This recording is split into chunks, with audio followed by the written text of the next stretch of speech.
सर्दियों की एक खामोश रात थी। आकाश में बादल इतने घने थे कि चांद का नामो निशान तक नहीं था। गांव के पुराने घर के आंगन में हल्की हल्की आग जल रही थी। उसी आग के सामने अपनी कांपती आंखों में बीते वक्त की परछाइयां समेटे दादाजी खाट पर बैठे थे। बच्चे गोल घेरा बनाकर उनकी ओर देख रहे थे, जैसे किसी अनकही दहशत का इंतजार कर रहे हों। दादाजी, आज कोई ऐसी सच्ची घटना सुनाओ ना, जिसे सुनकर हमें आज की रात नींद ही ना आए। दादाजी ने आग में जलती लकड़ी को छुरी से हिलाया। चिंगारियां आसमान की ओर उछलीं और उसी पल दादाजी की आवाज भारी हो गई। ठीक है बच्चों, आज मैं तुम्हें एक ऐसी सच्ची घटना पर आधारित कहानी सुनाने जा रहा हूं जो ज्यादा पुरानी नहीं है। बस 4 से 5 साल पहले की बात है। यह गलती मेरे अपने भतीजे से हुई थी और उस गलती की कीमत आज तक कोई नहीं भूल पाया। बच्चों ने एक दूसरे की तरफ देखा।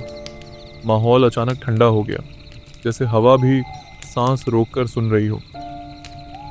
लेकिन ध्यान से सुनना, ये कहानी मैं 2 हिस्सों में सुनाऊंगा। पहला हिस्सा आज और दूसरा हिस्सा अगली रात, अगली वीडियो में। और हां, तुम अपनी ऑडियंस से कह देना, अगर उन्हें जानना है कि आगे क्या हुआ तो चैनल को सब्सक्राइब करें और कमेंट में साफ साफ लिखे पार्ट 2। ठीक है दादाजी, आपके कहने पर सब लोग चैनल को सब्सक्राइब भी करेंगे और कमेंट में पार्ट 2 भी ज़रूर लिखेंगे। आग की लपटें तेज हो गईं और दादाजी ने कहानी शुरू की। एक ऐसी रात से जिस रात के बाद किसी को चैन की नींद नसीब नहीं हुई। कहते हैं छलावा हमेशा अपने शिकार की तलाश में भटकती रहती है। अकेले सुनसान रास्तों पर जो भी नजर आ जाए वही उसकी अगली कहानी बन जाता है। ना वो पैरों की आहट छोड़ती है, ना परछाई दिखाती है। बस अचानक सामने आती है और फिर आदमी कभी वापस नहीं लौटता। अमावस की रात थी। गांव देहात में ऐसी रातों का अपना ही सन्नाटा होता है। दिन भर की मेहनत के बाद लोग अक्सर किसी एक चौपाल या घर के सामने इकट्ठा होकर बीड़ी सुलगाते, हुक्का गुड़गुड़ाते और इधर उधर की बातें करते हैं। उस रात भी गोपाल काका के घर के सामने जीतू और विकास बैठे बातें कर रहे थे। चारों तरफ घना अंधेरा पसरा हुआ था। बस दूर दूर तक टिमटिमाते दियों की हल्की रोशनी दिखाई दे रही थी। तभी अचानक जंगल की तरफ से एक ऐसी भयानक चीख सुनाई दी कि तीनों के जिस्म सिहर उठे। जीतू चौंक कर खड़ा हो गया, कांपती आवाज में बोला, अरे काका, ये क्या था? गोपाल काका ने गहरी सांस ली और बहुत धीमी आवाज में बोले, वो फिर से जाग गई है। विकास घबरा गया। कौन काका? काका की आंखें अंधेरे में टिकी रहीं। कुछ पल चुप रहने के बाद बोले, अरे विकास, जब कोई जवान लड़की अपनी अधूरी इच्छा लेकर मर जाती है ना, तो उसकी आत्मा चैन नहीं पाती। 200 साल तक भटकती रहती है और जो भी जंगल के रास्ते अकेला निकलता है उसे अपना शिकार बना लेती है, जैसे मेरे पोते के साथ। इतना कहकर काका अचानक चुप हो गए। सन्नाटा और गहरा हो गया। दूर कहीं फिर से पत्तों के हिलने की आवाज आई। जीतू ने डरते डरते पूछा, काका, आपके पोते के साथ क्या हुआ था? गोपाल काका की आंखों में अचानक नमी आ गई। गला भारी हो गया। सुनो, आज जो सुनोगे वो जिंदगी भर नहीं भूलोगे। सर्दियों की रात के 8 बज रहे थे, लेकिन माहौल ऐसा था मानो आधी रात बीत चुकी हो। एक पुरानी सरकारी बस हिचकोले खाते हुए एक वीरान स्टॉप पर रुकी। धुएं और धूल के गुबार के बीच से एक नौजवान नीचे उतरा। यह अजय था, इस इलाके का नया एसपी। उसके चेहरे पर थकान थी, लेकिन आंखों में एक नई जिम्मेदारी का तेज। बस उसे वहां उतारकर अंधेरे में विलीन हो गई। अब वहां सिर्फ अजय था और मीलों तक फैला जानलेवा सन्नाटा। उफ, ये कैसी जगह है? शहर से इतना दूर, यहाँ तो परिंदा भी पर नहीं मार रहा। ट्रांसफर भी मिला तो कहाँ, इस बियाबान जंगल में। अजय ने अपना भारी बैग कंधे पर टांगा और चारों ओर नजर दौड़ाई। तभी कोहरे को चीरते हुए उसे एक आकृति अपनी ओर आती दिखी। वो एक बुजुर्ग था, हाथ में एक टिमटिमाती हुई लालटेन लिए। काका, ओ काका, जरा सुनिए, ये भैरवगढ़ गांव किस तरफ है? बाबू, आगे जो पगडंडी दिख रही है ना, वहां से बाएं मुड़ जाना। सीधा रास्ता गांव को जाता है, लेकिन जरा संभल कर, आज रात बहुत भारी है। शुक्रिया काका। अजय उस बताए रास्ते पर आगे बढ़ा। बुजुर्ग की वो बात, रात भारी है, उसके कानों में गूंज रही थी। रास्ता कच्चा था और दोनों तरफ घने पेड़ ऐसे झुके हुए थे मानो आपस में कोई गुप्त मंत्रणा कर रहे हों। ये कहाँ फंसा मैं? इतना सन्नाटा, क्या मैं यहाँ रह पाऊंगा? नहीं अजय, तुझे कमजोर नहीं पड़ना है। तू पुलिस वाला है, डरना तेरा काम नहीं, डराना है। देख बेटा, अब जो है यही है, तुझे झेलना तो पड़ेगा ही। वो खुद को ढांढस बंधा ही रहा था कि उसे सड़क के किनारे एक मध्यम रोशनी दिखाई दी। पास जाने पर पता चला कि वो एक छोटी सी पान और चाय की टपरी थी। उस घने अंधेरे में वो रोशनी किसी डूबते को तिनके का सहारा जैसी लगी। दुकान पर एक अधेड़ उम्र का व्यक्ति बैठा था जो स्टोव पर चाय खौला रहा था। उसका नाम रामू था। अजय ने वहां जाकर अपना बैग पटका और बेंच पर बैठ गया। काका, एक कड़क चाय पिलाना, सर दर्द से फटा जा रहा है। बाबू, आप यहाँ के तो नहीं लगते। कपड़े और जूते बता रहे हैं कि शहर से आए हो। नए हो क्या? हाँ काका, सही पहचाना। मैं इस भैरवगढ़ का नया एसपी हूँ। आज ही मेरी पोस्टिंग हुई है। एसपी शब्द सुनते ही रामू के हाथ रुक गए। चाय छनते छनते रह गई। उसने एक गहरी और दया भाव भरी नजर से अजय को देखा। एसपी साहब, तो आप ही हैं वो नए साहब। भगवान आपकी रक्षा करे। ये गांव पुलिस वालों के लिए मनहूस है बाबू। यहाँ कानून का नहीं, निशी डाक का राज चलता है। निशी डाक? ये क्या बला है काका? और तुम मुझे ऐसे क्यों डरा रहे हो? क्या हुआ था पिछले एसपी के साथ? हंसिए मत साहब। जो पिछला एसपी था, इंस्पेक्टर राठौर, वो भी आपकी तरह ही निडर था। लेकिन ये निशी डाक किसी को नहीं छोड़ती। बैठिए, आपको जानना जरूरी है, वरना आप अपनी जान गंवा बैठेंगे। रामू ने स्टोव की आंच धीमी की और अजय के करीब आकर बैठ गया। हवाओं की सरसराहट तेज हो गई थी, जैसे प्रकृति भी उस कहानी को सुनने के लिए कान लगाए बैठी हो। साहब, निशी डाक का मतलब होता है रात की पुकार। ये एक ऐसी प्रेत बाधा है जो इंसान को उसकी मौत तक खुद बुलाती है। पिछले साहब राठौर बाबू बहुत दिलेर थे। उन्हें लगता था कि गांव के लोग अंधविश्वासी हैं। एक रात वे जंगल के रास्ते गश्त से लौट रहे थे। उनकी जीप खराब हो गई। तभी उन्हें जंगल के अंदर से किसी के रोने की आवाज आई। जानते हैं किसकी? उनकी मरी हुई मां की। आवाज बिल्कुल साफ थी, बेटा विक्रम, मुझे बचा ले। राठौर साहब को पता था कि उनकी मां मर चुकी हैं, लेकिन उस आवाज में इतना दर्द और खिंचाव था कि उनका दिमाग सुन्न पड़ गया। वे जंगल में चले गए। हमारे यहाँ एक नियम है साहब, निशी डाक हमेशा आपके सबसे प्रिय व्यक्ति की आवाज में बुलाता है और वो सिर्फ 2 बार पुकारता है। सिर्फ 2 बार? हाँ साहब, सिर्फ 2 बार। इंसान बार बार बुलाता है, लेकिन निशी डाक सिर्फ 2 बार आवाज देता है। अगर आपने दूसरी पुकार पर हाँ कहा या पीछे मुड़कर देखा तो समझो खेल खत्म। राठौर साहब भी उस आवाज के पीछे चले गए। अगली सुबह उनकी लाश एक पुराने बरगद के पेड़ पर लटकी मिली। शरीर पर खरोंच तक नहीं थी, लेकिन उनकी आंखें, उफ, आंखें डर के मारे फटी रह गई थीं, जैसे उन्होंने साक्षात मौत को देख लिया हो। रामू की बातें सुनकर माहौल और भी बोझिल हो गया।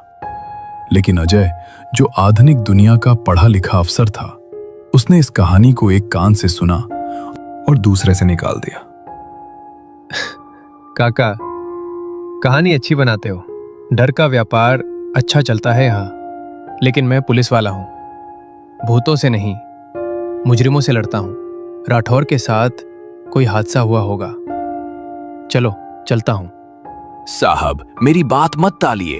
अगर रास्ते में कोई पीछे से नाम लेकर बुलाए तो मुड़ना मत, कसम है आपको। अजय वहां से निकल पड़ा। रामू की चेतावनी उसके दिमाग के किसी कोने में खटक रही थी, लेकिन वो उसे अपने तर्क से दबा रहा था। वो पुलिस क्वार्टर की तरफ बढ़ रहा था कि अचानक हवा रुक गई। किसी ने पीछे से पुकारा, अजय। अजय के कदम जमीन में कर गए। उसका खून जम गया। ये आवाज नेहा की थी, उसकी वो मंगेतर जिसकी 6 महीने पहले कैंसर से मौत हो चुकी थी। नेहा, ये कैसे हो सकता है? वो तो नहीं, ये मेरा वहम है। रामू काका ने डरा दिया है मुझे। अजय ने अपनी मुट्ठियां भींच ली। उसके नाखून हथेलियों में गर्द है। वो चलता रहा, लेकिन उसके कदम अब भारी हो गए थे। उसका पूरा शरीर कांप रहा था। तभी दूसरी आवाज आई। इस बार आवाज में शिकायत थी, एक ऐसा दर्द जो किसी का भी कलेजा चीर दे। अजय, क्या तुम मुझे फिर से छोड़कर चले जाओगे? देखो ना, मैं वापस आ गई हूँ। मुझे बहुत ठंड लग रही है अजय, मुझे गले लगा लो। ये दूसरी पुकार थी। इस पुकार ने अजय के तर्क, उसके विज्ञान, उसकी पुलिस ट्रेनिंग, सबके परखच्चे उड़ा दिए। ठंड लग रही है। नेहा ने मरते वक्त भी यही कहा था। ये बात सिर्फ अजय जानता था, कोई और ये कैसे जान सकता है? अजय का दिमाग चीख रहा था, मत मुड़ना, ये छलावा है। लेकिन उसका दिल, जो अपराध बोध के बोझ तले दबा था, हार मान गया। उसे लगा कि शायद ईश्वर ने उसे माफी का एक मौका दिया है, शायद कोई चमत्कार हुआ है। उसकी आंखों से आंसू बहने लगे।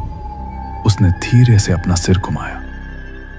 नेहा, तुम सच में हो? जैसे ही अजय पूरी तरह पीछे मुड़ा, उसकी उम्मीद खौफ में बदल गई। वहां नेहा खड़ी थी। उसने वही लाल साड़ी पहन रखी थी जो उसने आखिरी बार पहनी थी। उसका चेहरा शांत था, बेहद खूबसूरत। वो मुस्कुरा रही थी। मेरे पास आओ अजय। अजय एक कदम उसकी तरफ बढ़ा, लेकिन तभी नेहा का चेहरा बदलने लगा। उसकी सुंदर त्वचा पिघलने लगी जैसे मोम हो। उसकी आंखें, जो अभी प्यार से देख रही थी, अचानक अंगारों की तरह जलने लगी। उसका मुंह, जो मुस्कुरा रहा था, अचानक कानों तक फट गया और उसके अंदर से नुकीले काले दांत बाहर निकल आए। वो नेहा नहीं थी, वो सदियों पुराना अंधेरा था जिसने नेहा का मुखौटा पहन रखा था। मूर्ख इंसान, तूने दूसरी पुकार सुन ली। अजय चीखना चाहता था, अपनी गन निकालना चाहता था, लेकिन उसका शरीर लकवाग्रस्त हो चुका था। वो हिल नहीं पा रहा था। वो आकृति अब 10 फुट ऊंची हो गई थी। उसके हाथ लंबे होकर अजय की तरफ बढ़े। उन हाथों में उंगलियां नहीं, बल्कि खंजर जैसे नाखून थे। नहीं, नहीं। उस साए ने अजय को जकड़ लिया। अजय ने महसूस किया कि उसकी प्राण शक्ति, उसकी गर्मी उसके शरीर से खींची जा रही है। उसकी आंखों के सामने अंधेरा छाने लगा। आखिरी चीज जो उसने देखी वो थी उस राक्षस की जलती हुई आंखें और नेहा की फटी हुई साड़ी का एक टुकड़ा जो हवा में उड़ रहा था। जंगल में एक भयानक चीख गूंजी, जिसने सोए हुए परिंदों को भी उड़ा दिया। और फिर वही मनहूस सन्नाटा।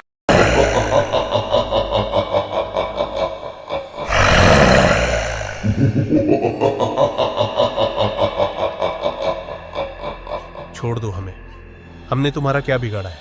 हमें जाने दो, हम दोबारा वापस नहीं आएंगे। अब तुम दोनों जिंदा नहीं बचोगे। कपकपाती ठंड की शाम में गांव की गलियों और रास्तों पर घनी धुंध जम गई है, जैसे हाथ बाहर निकालते ही बर्फ जैसी जम जाए। सड़क किनारे खड़े पुराने पेड़ घने कोहरे में धुंधली परछाइयों जैसे लग रहे थे। उनकी पत्तियों से टप टप गिरती ओस की आवाज के अलावा चारों तरफ सन्नाटा था। सड़क किनारे टिमाटिमाते लालटेन की रोशनी में दीनदयाल काका की चाय की दुकान चमक रही थी। केतली से निकलती गर्म भाप धुंध में घुल रही थी। दुकान के अंदर आग के सामने हाथ सेकते हुए बैठे थे दीनदयाल काका, राघव और सोमेश। दूसरी तरफ की बेंच पर धीमी आवाज में बात कर रहे थे विशाल और राघव। सुन रहे हो सब, इस ठंडी रात में उस जुड़वा खजूर के पेड़ों के पास कोई भूल कर भी मत जाना। क्यों दीनदयाल काका? रोज तो देखते हैं उन 2 पेड़ों से लोग ताड़ी निकालकर बेचते हैं, फिर अचानक मना क्यों कर रहे हो? दिन अच्छे नहीं है रे लल्लू, तुम्हें पता नहीं। दिन में उन पेड़ों पर जो भी हो, लेकिन शाम होते ही सब कुछ बदल जाता है। इसीलिए ठंड आते ही ताड़ी निकालने वाले लोग शाम से पहले ही रस उतार लेते हैं, उसके बाद कोई उधर जाता तक नहीं। काका सही कह रहे हैं। उस दिन सुखदेव काका भी उसी रास्ते से आ रहे थे। बोले कि उन्हें किसी के रोने की आवाज सुनाई दी। रोना तो छोड़, रात में उस पेड़ का रस पी लेने से लोग किसी नकारात्मक शक्ति का शिकार हो जाते हैं। जो भी रात में उस ताड़ी को उतारने गया, वो कभी ठीक होकर वापस नहीं आया। अरे छोड़िए काका, यह सब बेकार की डरावनी कहानियां हैं। ए विशाल भैया, चुप रहिए ना। काका जो कह रहे हैं वो झूठ भी हो सकता है और सच भी। तू चुप कर राघव। इस गांव के लोगों का काम ही है तरह तरह की कहानियां बनाना। हर चीज पर शक नहीं करते, कुछ बातें कम जानना ही बेहतर होता है। अनपढ़ रह सकता हूं काका, लेकिन इतना जरूर जानता हूं कि ताड़ी पीने से कोई पागल नहीं होता। क्या कहना चाहता है विशाल? क्या तू वहां जाएगा? हाँ हाँ, जरूर जाऊंगा। आज ही रात उसी पेड़ से ताड़ी निकाल कर आऊंगा। देखता हूं कौन सा प्रेत मेरा क्या बिगाड़ लेता है। ये तू ठीक नहीं कर रहा विशाल, जिद मत कर। जरा बड़ों की बात भी सुन ले, मुसीबत आ सकती है। फिर मत कहना कि हमने तुझे रोका नहीं। विशाल भैया छोड़िए ना यह सब। सुन, तू डरपोक है तो मुझे भी डरपोक मत समझ, समझा? बात साबित कर दूंगा कि वहां कुछ नहीं है। समझे तुम लोग? मेरा काम था तुम लोग को सावधान करना। मैंने अपना फर्ज निभा दिया। बाकी तुम जानो, तुम्हें जो ठीक लगे करो। फैसला कर लिया है काका, बस चाय खत्म करने दो। ए भैया, सच में जाएंगे क्या? हमको बड्ढा अजीब लग रहा है। रहने दीजिए ना, मत जाइए। विशाल, अरे तू चल ना मेरे साथ। देखना, तू ताड़ी की हांडी उतारने में कितना मजा आएगा। न जाने आज इस गांव की किस्मत में क्या लिखा है, कौन जाने। जैसे जैसे रात गहराती की गई, धुंध और भी घनी होती चली गई। गांव का कच्चा रास्ता अब बिल्कुल सुनसान था। कभी कभी दूर से कुत्तों के रोने की आवाज आ जाती। बांस के झुरमुट वाले रास्ते से होकर राघव और विशाल चल रहे थे। राघव के हाथ में टॉर्च थी, जिसकी रोशनी में रास्ता थोड़ा साफ दिख रहा था।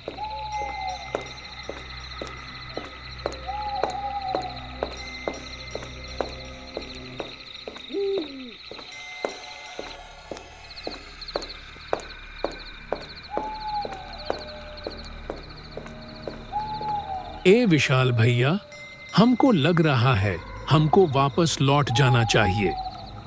यह रात में उधर जाना ठीक नहीं लग रहा। ऊपर से ही ठंड, कितना भयंकर ठंड है। पागल, तू इतना डर क्यों रहा है? भैया, वो देखिए ना, कितना शीत पड़ रहा है। हवा इतना तेज बह रहा है, ऐसे मानो हड्डियां में घुस जाएगा। अरे ठंड में ठंड नहीं लगेगी तो क्या लगेगी? चलता रहे, अभी पसीना आने लगेगा। भैया, कुछ सुने हैं? बांस के अंदर कुछ आवाज आया है। किसकी आवाज है? कोई सियार या जंगली जानवर होगा। हवा की आवाज को भूत की सांस समझ रहा है। ना विशाल भैया, हमको लगा जैसे कोई हमारे कान के पीछे गहरा सांस ले रहा है। इतनी दूर आकर वापस जाएंगे? नहीं नहीं, बस थोड़ा सा रास्ता है। सामने ही जुड़वा खजूर के पेड़ है, जल्दी चल।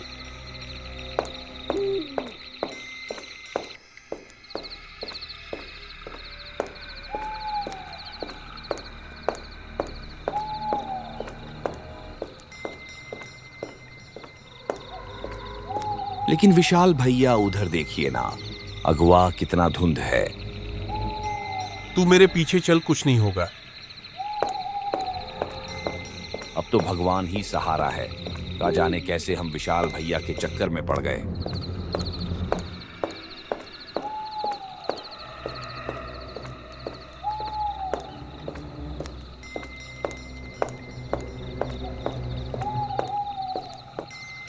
राघव, डर मत यार। डर से ही दिमाग की गलत बातें सच लगने लगती। लेकिन बांस का आवाज आपको अजीब नहीं लग रहा है? बांस आपस में रगड़ खा रहे होंगे। पढ़ा लिखा नहीं है तो क्या हुआ, बचपन में कुछ तो पढ़ा होगा। सब कुछ विज्ञान से नहीं होता है भैया। गांव के कुछ बुजुर्ग झूठ नहीं बोलते हैं। चुप रह। एक शब्द और बोला तो तुझे यहीं छोड़कर चला जाऊंगा मैं।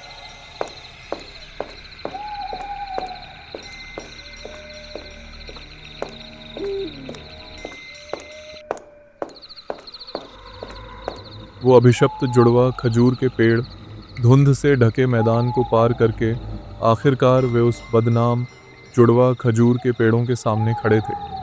पेड़ों पर पहले से मिट्टी की हाड़ियां लगी हुई थीं। शायद दोपहर में ही ताड़ी वाले लोगों ने लगा दी थी। देख, दोनों पेड़ बिल्कुल ठीक खड़े हैं। यहां कोई भूत प्रेत नहीं है। ए भैया जल्दी करिए, हमको लग रहा है हमको कोई घूर रहा है। सुन राघव, तू नीचे पहरा दे, मैं जल्दी से हांडी उतार कर आ रहा हूं। ठीक है। ए भैया ज्यादा देर मत लगाइएगा, हम टॉर्च आपकी तरफ ही रखूंगा। अचानक विशाल की नजर पड़ी। पेड़ की पत्तियों के पीछे से दो चमकती हुई आंखें उसी की तरफ देख रही थीं। ए विशाल भैया जल्दी करिए, वैसा लग रहा है जैसे कोनो आंख से हमको घूर रहा है। बात पूरी होने से पहले ही वह आंखें अंधेरे में गायब हो गईं। लेकिन तभी एक और भयानक घटना घटी। राघव के ठीक पीछे एक गाढ़ा काला साया आकर खड़ा हो गया। राघव डर के मारे जैसे ही टॉर्च की रोशनी उस ओर घुमाता है, वो साया पल भर में गायब हो जाता है। अरे बाप रे! ए विशाल भैया, यहाँ हमारे अलावा कोनो और भी है। ए विशाल भैया, हमारी फट रही है, जल्दी नीचे आइए। क्या हुआ राघव, ऐसे क्यों बोल रहा है? ए विशाल भैया जल्दी नीचे उतरिए, अभी के अभी नीचे आइए। यहाँ कोई है, हम मजाक नहीं कर रहे हैं। मैंने भी पेड़ के ऊपर कुछ देखा था और उतरते वक्त ऐसा लगा जैसे कोई मेरा हाथ पकड़ने की कोशिश कर रहा हो। ए भैया हमारा विश्वास कीजिए, हमारे पीछे वह कोई खड़ा था। जैसे ही हम रोशनी डाले, आंख के सामने वह गायब हो गया। ए भैया, वो इंसान नहीं लग रहा था। अरे छोड़, शायद हम दोनों की आंखों का धोखा है। धुंध में कोई रोशनी पर अच्छाई दिख गई होगी। छोड़। ए भैया पगला गए हैं का? आपको आपका जान का तन को परवाह नहीं है। चुप रह। मन का डर मिटाने के लिए यह ताड़ी पीकर साबित करना होगा कि इसमें कुछ नहीं है। भैया ये कोनो धोखा नहीं है। चलिए यहां से भागते हैं, जल्दी चलिए। अब जब ताड़ी उतार ही लिया है तो इसे लेकर ही जाएंगे। मैं इतनी आसानी से हार नहीं मानने वाला। दोनों एक मैदान के बीच घास पर आकर बैठ गए। चारों तरफ खुला मैदान था। हू हू करती बर्फ जैसी ठंडी हवा चल रही थी।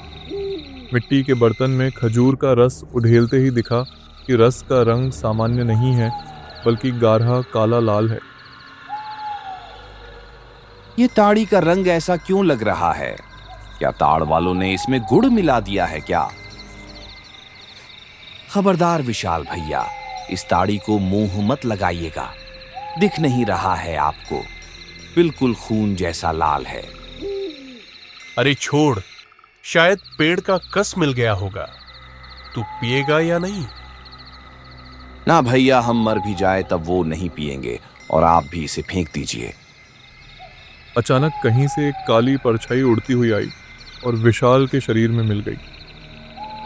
विशाल भैया सावधान रह जाइए।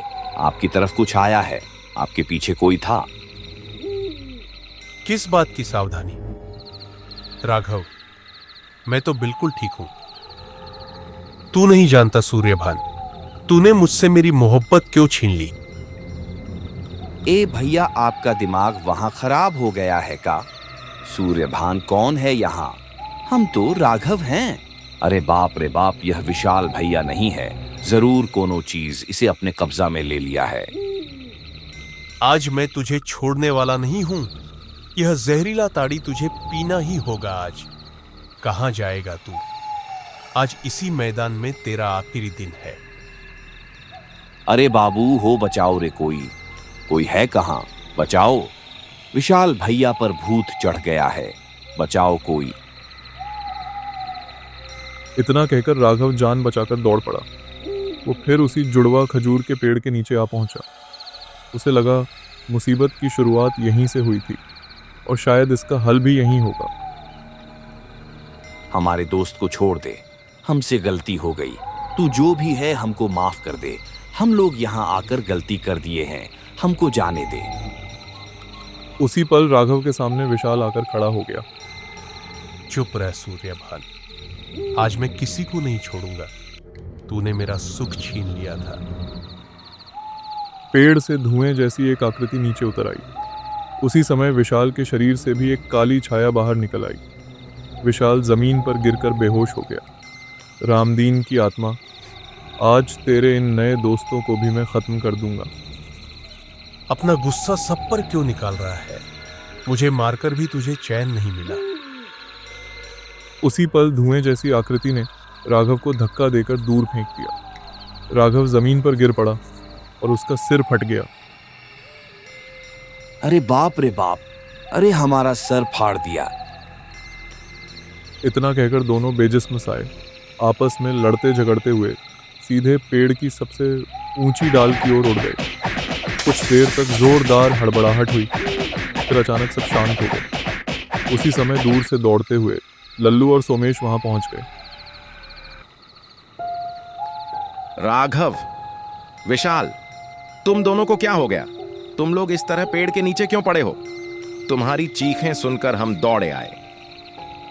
अरे राघव भाई का सिर फट गया है, खून बह रहा है। और विशाल भाई, अरे इसे क्या हो गया? मैं यहां क्यों हूं? मेरे पूरे शरीर में इतना दर्द क्यों हो रहा है? मुझे पता था कि कुछ ना कुछ ऐसा ही होगा। वो आज भी शांत नहीं हुए। कौन काका? आप किसकी बात कर रहे हो? सूर्यभान और रामदीन। बहुत साल पहले वह दोनों जिगरी दोस्त थे। दोनों को एक ही लड़की से प्यार हो गया था। लड़की ने सूर्यभान को चुना। गुस्से में आकर रामदीन ने इसी पेड़ की ताड़ी में जहर मिलाकर सूर्यभान को पिला दिया और मार डाला। सूर्यभान को मारने के बाद पछतावे में जलता हुआ रामदीन इसी पेड़ से फांसी लगा लेता है। तभी से दोनों की आत्माएं इस पेड़ में फंसी हुई हैं। मतलब यह हुआ कि विशाल भैया पर रामदीन की आत्मा चढ़ी थी और जिसने हमको धक्का देकर बचाया वह सूर्यभान था।